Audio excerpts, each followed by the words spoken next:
यार भूया भागेला नहीं। अच्छा तू ही जाला का संग।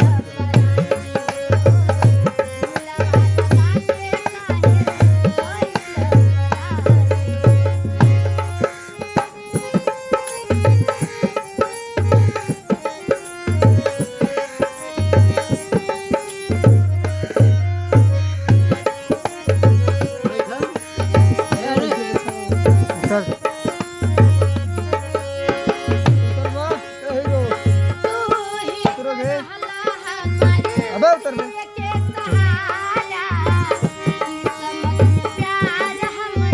अच्छा इन्हें दे पारी यार। तू खड़ा ये का होगा बा। भाई हां नहीं के हम ना जानते रहनी हम तो जानती हो हमारे मौसा घर वाला लगा तैयार करा जमीन मौसा के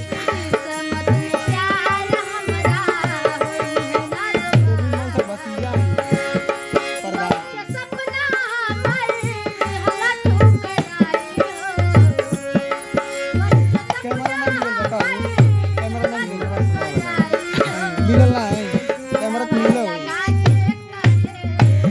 इसमें लोग दिल्ली वाला की लखनऊ बना रहे घर हो की फ्लैट है रत्न लोग नहीं लगे 2-3 दिन हो गए असल बात नहीं यार इतना काम रहा लगा चल जाएगा